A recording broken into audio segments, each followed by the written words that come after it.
will continue with laws of Shabbos today, class number 35. I did a little mixed up about the numbers for the past few classes, but today is 35. All right. So today we continue with Sefer Shmiras Halashon, and we on page 115, and subject is when foes become friends. Okay, go ahead. Sefer Malas Hamidas continues. The Talmud states that no man, even a Gentile in the marketplace, ever preceded Rabban Yochanan ben Zakkai in extending a greeting of peace. Our sages taught, initiate a greeting of peace to every person. What is meant by every person? Even if you know that someone bears you ill will, nevertheless, initiate a greeting of peace toward him. This will awaken a feeling of love for you within him. And even if he will not humble himself to make peace with you, God will humble him before you so that he will not cause you any harm. An allusion to this is found in Scripture. But if he does not make peace with you, HaShem shall deliver him into your hand. Illustrative of the above is the story of David and Shaul. David sought peace with Shaul, while Shaul, far from being appeased, pursued David with the intent of harming him. Thus did David say, I am peace, but when I speak, they are for war. In two separate episodes, HaShem gave Shaul over into David's hands, and David could have easily killed him. Yet it did not enter into David's mind to cause Shaul any harm, for man must love peace and pursue it. Any questions, comments? Yeah, okay. No. Once again, straightforward. All right, straightforward. All right, so very nice. So when we say Shalom Aleichem, so that's when you send somebody peace. How many times? Many times a day. That's peace is a blessing. Okay, so we continue with laws of Shabbos, and we starting today new chapter number 11.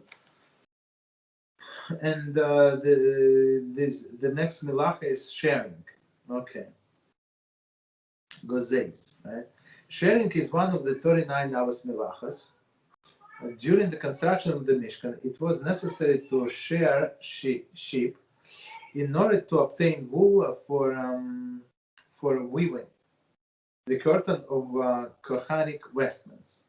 So okay, so we need to get the wool from sheep to produce the garments. Okay. So meaning the cut the wool. So basically, it was attached to the sheep, and we had to disconnect, cut it. Okay, so that's the bottom line of the melacha. The melacha of sharing is defined as removing from the body of a person or the other creature something that grows on the body, such as hair or nails. Cutting off part of the body itself, such a limb or piece of flesh, is not considered sharing. Let us proceed to examine the halachas of sharing. So basically, these are people who barbers, Jewish barbers. That's a big problem. I think with every hair, they violate Shabbos. Okay, specifically this milah. So part number 1, the Torah prohibition and rabbinic decrees. A. The purpose of the melacha. There is a great dispute among the poskim concerning when a biblical prohibition of sharing applies. Some poskim maintain that it applies only when the sharing has the same purpose as it had during the construction of the Mishkan. So I'm not sure if we ever discussed.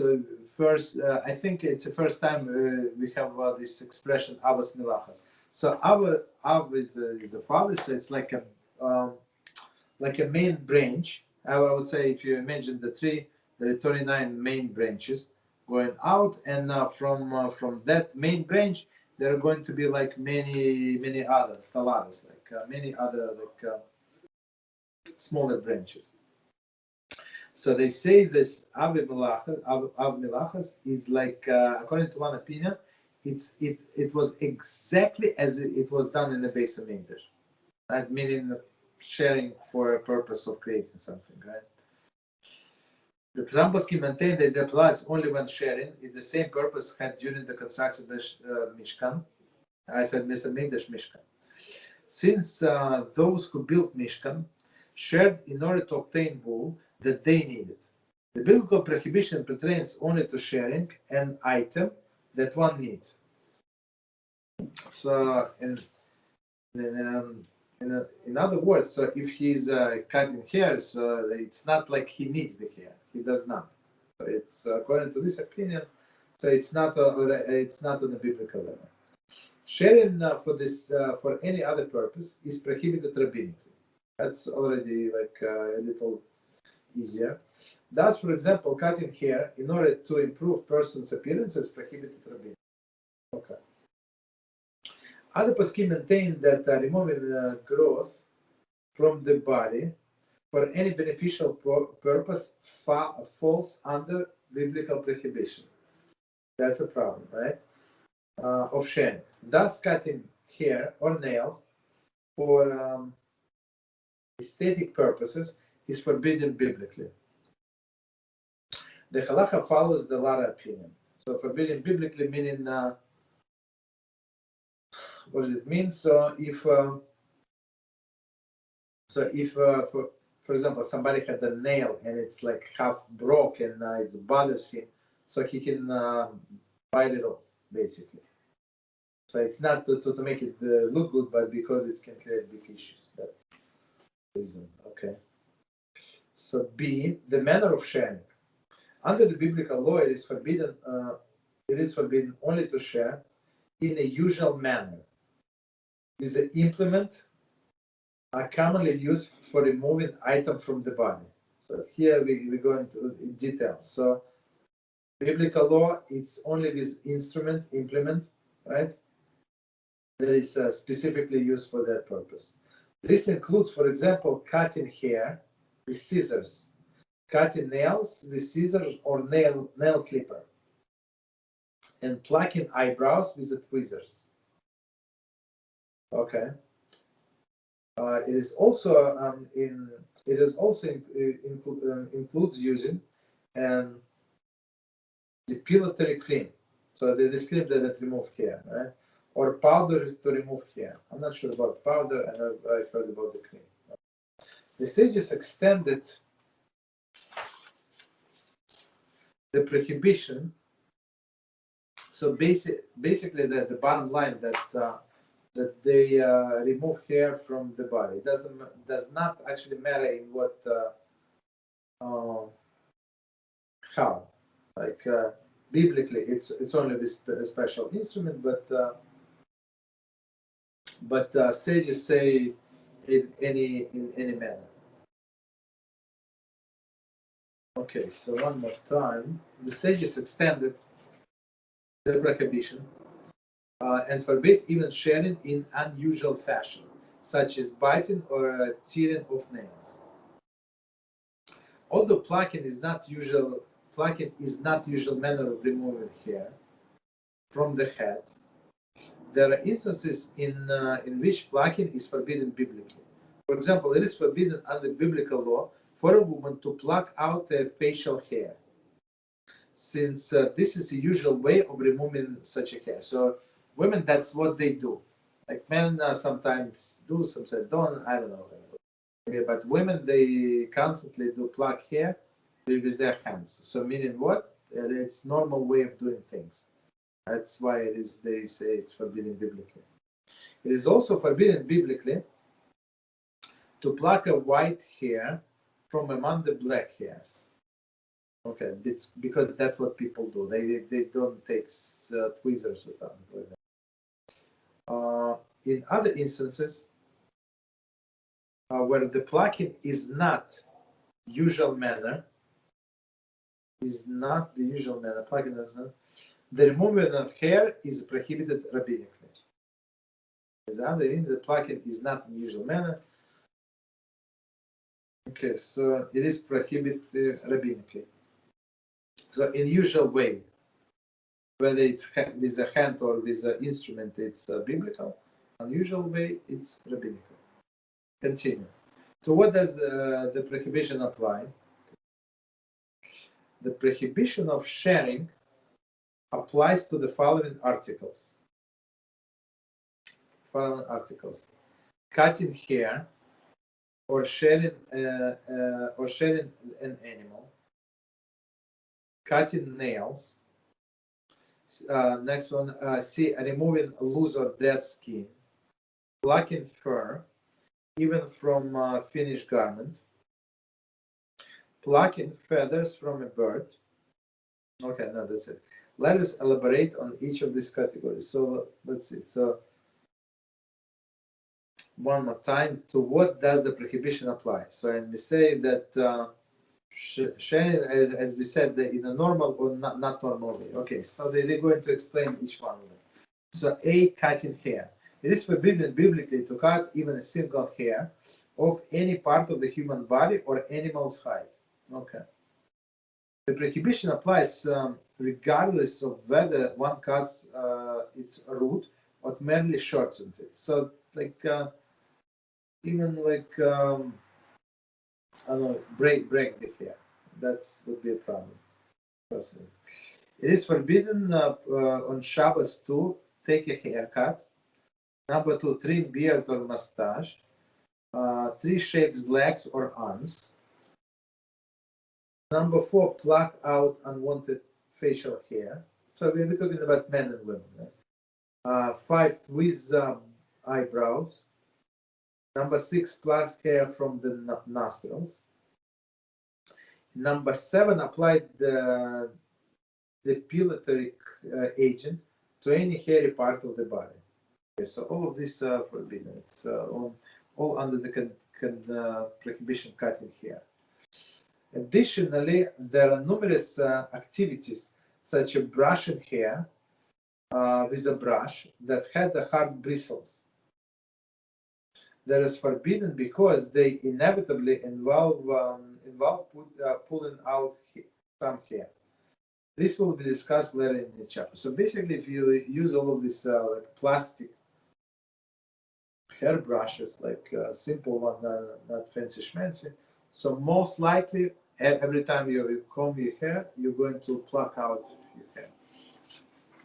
Maybe it was loose, but I mean, basically we do not know. So we don't use brushes on. We don't brush hairs on Shabbos, basically. So next one, B, cutting nails. As mentioned previously, cutting nails with a scissors or nail clipper falls under the biblical prohibition of sharing, whereas biting or tearing of nails is prohibited rabbinically. So one more time, usual way with tool, scissors or nail clippers biblically, other ways is rabbinically.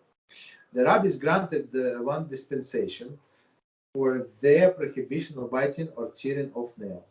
If nail become detached more than halfway, so meaning it's like it's very dangerous. Now it can, like, if you pull it wrong way, it can create big issues. Okay, halfway, and it is painful. One is permitted to bite or tear it off. So basically, these rabbis who said it's not allowed, yeah, they give us this dispensation. Okay. Since the nail was already mostly detached, and it is a source of pain, the rabbis did not prohibit removing it in unusual fashion. So a usual fashion, just bite it off. In all other cases, however, biting nails is prohibited. So people who like to bite nails, that's a big problem on Shabbos. I don't know what they do. I have no idea. People who have a habit of biting their nails must exercise extreme caution, exactly, to avoid doing so on Shabbos. I'm not sure. I mean, to bite them on all weekdays and stop on Shabbos, I don't see how it's possible. And unless they were walking around in gloves or something. I'm not sure how. Okay, so basically that's a problem. So nails. Said. Okay, next one, removing loose or dead skin. Removing partially detached skin from the body falls under the prohibition of sharing. So you had a wound, then you have like a scab or something, right? Or like dead skin, right? It was Now you cut yourself and there is a new skin grew, but there is old skin, so it's like half attached. Although the prohibition does not pertain to remove it by body parts, it does pertain to remove his loose skin. Because once skin becomes partially detached, it is not considered an intrinsic part of the body. Rather, it is like hair and nails which grow from the body. So it looks like this dead skin, since attached to the body, it looks like it's like it growing from the body. Like they compare to the hair. Dead skin warts and the skin blisters and boils are also like hair and nails. So it's very important not to remove the skin, dead skin. And it is prohibited to cut them off on Shabbos. Continue. Removing loose or dead skin with an instrument. For example, a cuticle cutter is prohibited biblically. That's for sure. Peeling or biting it off is only prohibited rabbinically, since this is not considered the usual manner of removing skin. But nevertheless, it is forbidden 100%. However, biting skin off the lips does fall under the biblical prohibition, since it's akin to since this skin is only removed by biting. So maybe on a foot you don't bite off your skin, right? But on the lip for sure, that's a normal way of doing things. So people, I don't know, maybe I don't think people use scissors to cut the dry skin on the lip. I don't think so. So in this case, the biting it off would be a biblical prohibition. It is permitted to peel the scab of the wound, provided that this can be done without inevitably drawing blood. So I have scab. So meaning like the way I understand that it's completely healed like some time ago. So like there's a new skin under the scab. Since the scab does not grow from the body, but mainly consists of the dried blood. So that's the difference between the scab and the dry skin. So dry skin grows from the body, but scab is from the blood, so it's like a different entity. But mainly consists of dry blood that adheres to the skin. Removing it is not considered sharing. That's very interesting. No. The removal of the adhesive bandages will be discussed in the following section of this chapter. So as we already postponed this topic, but as we understand, so when you remove bandages, you're going to remove some hair, like it's inevitable. Maybe for women, I don't know, maybe they don't have as much hair, but for men, for sure, you're going to remove hair. Okay, continue. D, plucking fur. The prohibition of sharing applies to removing hair from both live creatures and dead ones. So very interesting, dead ones also. And even the animals hide that have been flayed from its body. Basically that's the reason why we cannot play with the animal, like you have cat, right, or wherever you have a dog, so you cannot pet it because you might inevitably pull some hair, right? Since we can continue. Since the fur garment are made of fur that is still attached to the hide, so for sure, even it's a fur, but it's still attached to the original place, one is forbidden to pluck hair from any fur garment. For example, coats, hats, fur-lined gloves. Okay. The prohibition.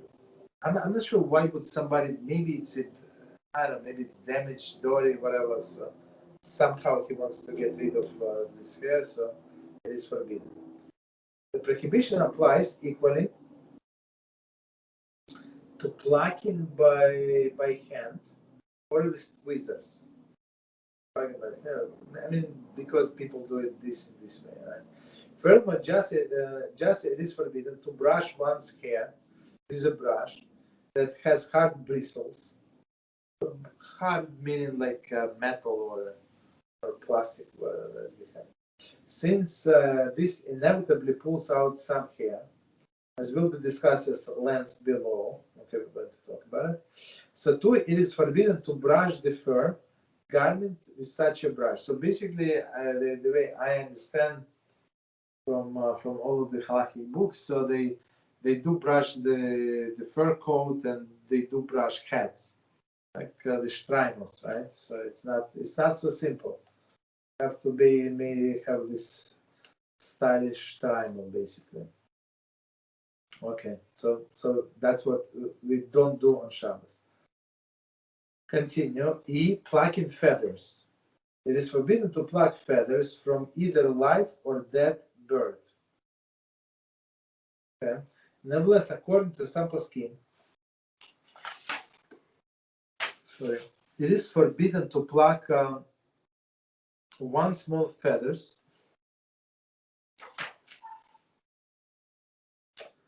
I'm sorry, I apologize. Nevertheless, according to some poskim, it is permitted to pluck out some small feathers from the skin of a cooked chicken. So sometimes they come these feathers. That's one of the reasons we don't eat skin. Just throw out. I mean, it's not healthy, but another reason because of these feathers. The poskim reason that the cooking itself losing the feathers and it's tantamount to the plucking itself. Meaning when you cook, so it's not attached as firm as before. And plucking them out of the skin afterwards is insufficient. Okay. Furthermore, once cooked, the chicken skin is considered edible meat, rather than hide. That's a big difference, right? And is no longer subject to prohibition of sharing. Okay, so now you can eat it, so okay, no prohibition from sharing.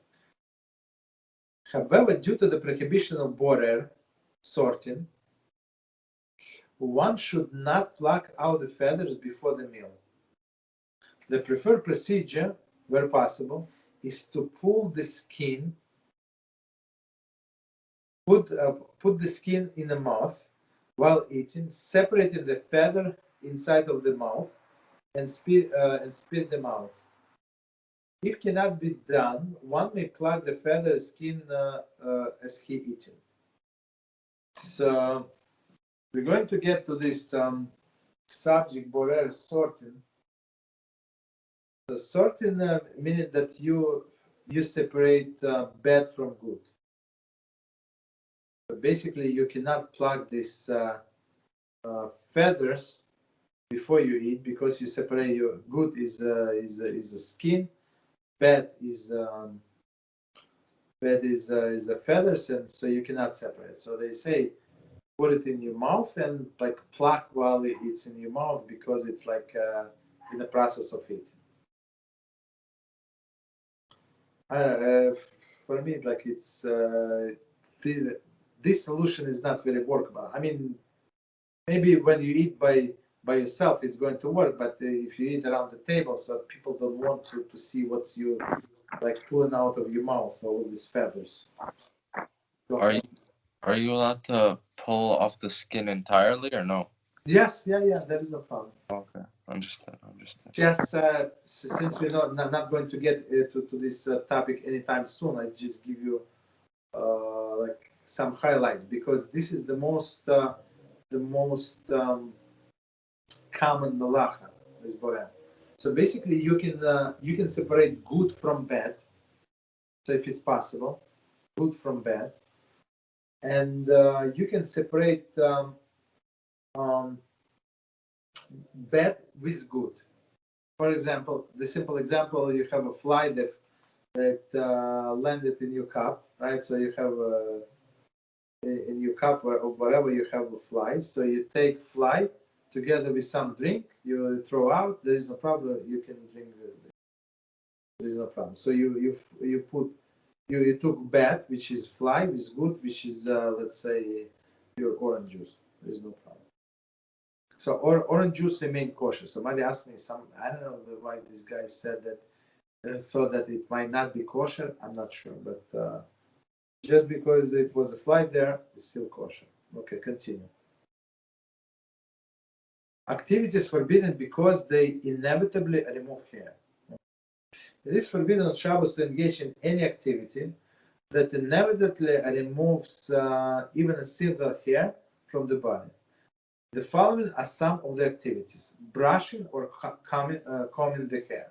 It is absolutely forbidden to brush or comb one's hair or beard on Shabbos with a brush or comb that has hard bristles. So again, hard bristles, they're going to pull the hair. This applies equally to men and women, since all people have some loose hair and some knotted hair. Brushing and combing with a hard bristle brush, with hard bristle implement, inevitably pull out some hair. So some loose hair is going to pull out, and they're going to rip and maybe like partially this knotted hair. In a violation of the melacha of sharing. Okay.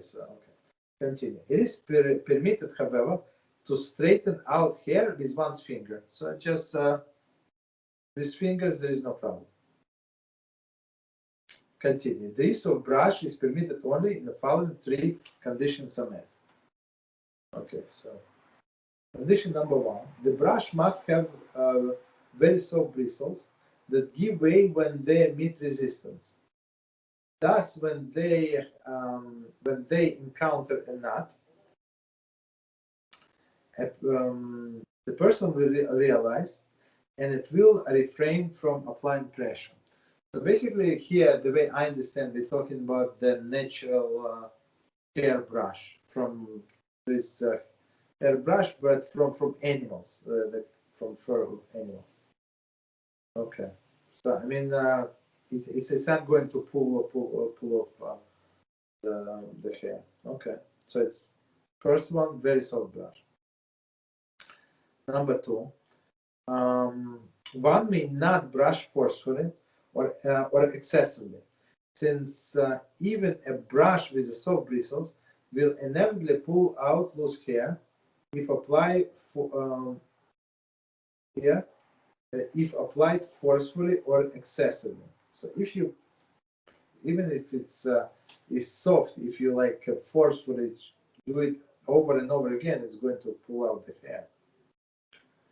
Only a few light strokes are permitted, even though the strokes may be insufficient. This makes it to make the hair appear perfectly groomed. Okay, perfectly groomed, they're not going to look, but you're going to look presentable. If I guess, like my guess, it's for women. Men, it's like if you have shorter hair, there's no problem. So just fix it with your hands, and that's it. Okay, so number three. And even for women, why even like the way I understand, even if they have longer hair, so they cover the hair, so there is no problem. Okay. So number three, the soft bristle brush must be set aside specifically for Shabbos use. So that's the third condition. So it should be Shabbos brush. Using the same brush on Shabbos that one uses every day is forbidden, because it is considered a weekday activity.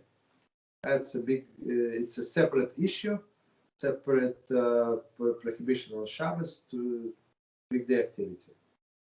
Okay, one must note that although brushing hair is generally permitted under this condition, if an individual knows that even a soft bristle brush tends to pull out some of his hair, or even a single hair, he or she is forbidden to brush it all on Shabbos.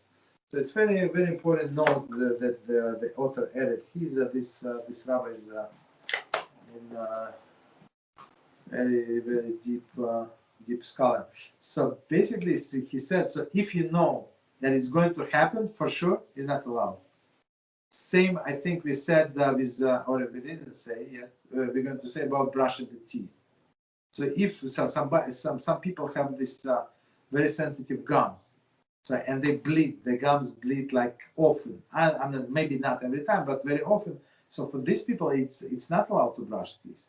I'm not talking about with a toothbrush. That's forbidden. Even with just soft, with a just wet brush, right? It would be forbidden. Okay. So basically, if you know that something is going to happen, it's forbidden. Continue. B. Removing nits from hair.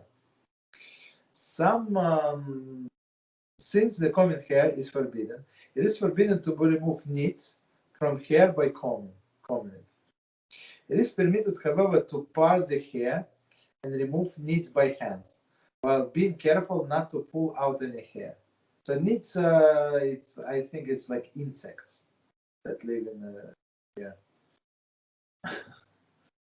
So basically, I mean, the easiest way is to remove them to using the hairbrush, but since it is forbidden, so they can use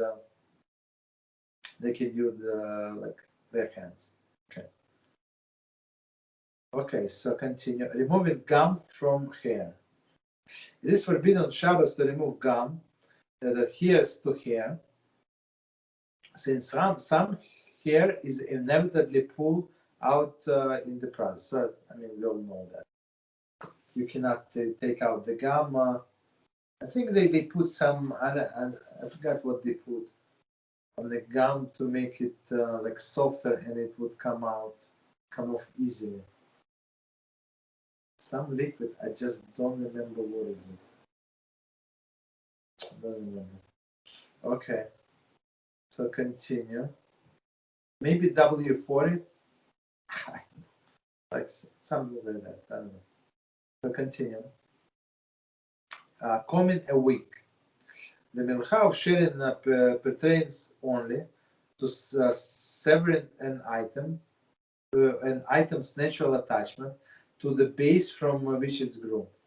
So it's very interesting, right? So they were sharing sheep, or you brushing your hair, so meaning that it or pluck the feathers from a chicken, from the skin, let's say, or cooked chicken.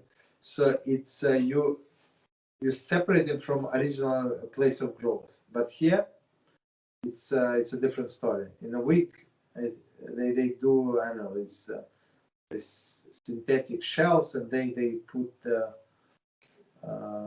hair in. Thus, removing hair from a wig is not included in category of sharing. Some authorities state, however, that pulling hair from the wig is prohibited under the melacha of tearing, which is separate. Korea, we didn't get to it.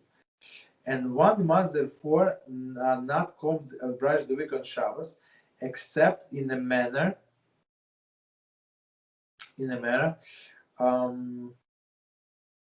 No, I think we did tearing. So you cannot cut basically. So they like tear. You tear. No, we did tearing. So you tear this hair from this wig. So okay, so it says, and apologies, sentence from the beginning. Some authorities states, however, that pulling hair from the wig is prohibited under the mincha of tearing, Korea, and one must therefore comb or brush his wig, not comb or brush his wig on Shabbos, except in the manner in which one may comb the brushed hair, meaning with the hands or this soft brush. Okay. Other authorities disagree and permit combing and brushing the wigs in a usual fashion. It is preferable to abide by stringent opinion. So usual fashion, meaning they say it's not the usual place of growth, and no problem according to that. The preceding rule pertains mainly to wigs made of human hair. Wigs made of synthetic fibers usually have the hair attached firmly to the base, and these hairs do not inevitably come out through the brushing. So, meaning this synthetic, I mean, that's much stronger. Not going to come off that easily, right? It is permitted to brush or comb such wigs on Shabbos in the usual fashion. One is advised to test the wig on weekday to see if brushing it forcefully remove any hair. So basically, as we do always with everything, so we test before Shabbos, and then so on Shabbos you don't have all these questions and all of the issues. Like for example, you have this timer that you want to test, that you want to set on Shabbos. So set it like 5 minutes later. Like from now it's like, let's say it's now 9:30. Set it 9:35 and see if it works, and 9:40 make it like turn off 9:35 to turn off 9:40. Okay, spend 5 minutes, 6 minutes, and basically you know whether or not it's going to work on Shabbos. That's I always try to test everything like how it's going to work. Don't do any like don't put yourself in a wrong situation basically. So removing band-aids. So as we said, that's an issue, especially for men. It is forbidden to pull a band-aid off the hairy part of the body. For example, the back of the hands. Okay, when most hair is right on Shabbos, since some hair is inevitably come out in the process. So he wants to, I don't know why. Maybe he needs some medication, maybe this, maybe that, whatever the reason is, he has to remove the band-aid. So, or it got detached somehow, right? And he needs to replace it. If a band-aid must be removed because it is causing pain, because an ointment must be applied to the wound, or because one needs to immerse in the mikveh. So in mikveh, we're talking about women, I guess. For men, I don't think it is a problem. A Gentile should be asked to remove it. If no Gentile is available, one is permitted to remove the band-aid carefully. I mean, it does not matter how careful you are. Like with the men's hands, then for sure you're going to pull out the hair. But few things that you have to know. Let's see if we're going to discuss it. No, they're not going to discuss it. So page 166. So basically, your intention should be that you do not want to pull out any hair, and you prefer that no hair would be pulled out. So basically, that's intention. Okay, and you're doing because you need, for example, you need to apply medicine to it, or you need to change one because now it's the old one is detached, and you're afraid of infection, stuff like that. So basically, in all of the situation, you would be permitted to do so. Okay, so page 166 and part number 4, and we start with practical applications. So let me check. Okay, so let's do it. Many practical cases have been mentioned in this chapter. We'll mention here several additional cases that were not discussed above. A, removing splinters. So splinter is another problem, is that the person is going to bleed, right? It is permitted to remove splinter on Shabbos. The splinter is deeply embedded in the skin and cannot be reached. One is permitted to cut into the skin in order to expose the splinter and remove it. So basically what people usually do, they cut it like, not pieces, with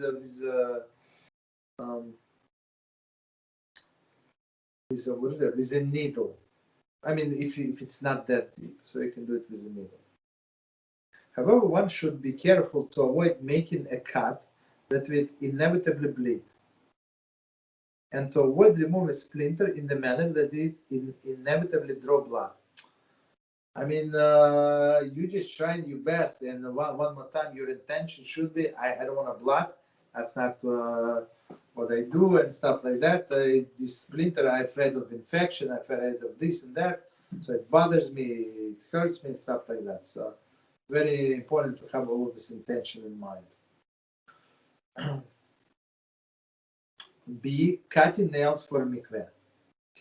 A woman if a woman is scheduled to visit mikveh on Friday night, so Friday night means after the nightfall, so it's Shabbos for sure, and she forgot to cut her fingernails before Shabbos, she should have a Gentile to tear off or bite off the fingernails.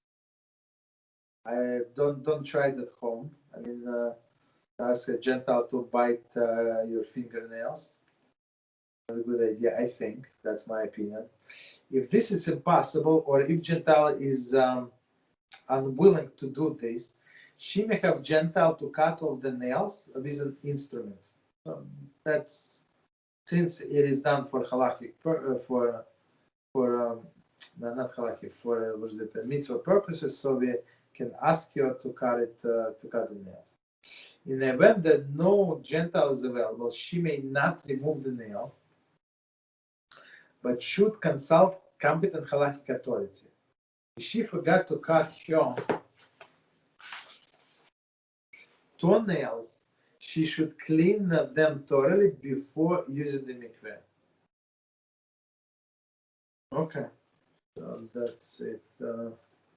I think we can stop here. Let me see how long is the next one. It's actually a new subject, new milah. So I guess we can stop here. Let's stop here. Rounding. So next one is longer. So any questions on what we say about this sharing? No. So basically for us, for men, life is easier. It's easier to be man than woman. So don't brush your hair and try to don't. I mean, for me, it's a big problem. That's I always touch my beard, so that's a big problem. But must be as careful as possible, because it's, as they say, in some instances, it's biblical for sure. All right, so we stop here. Or any questions? Other subject? We can stop.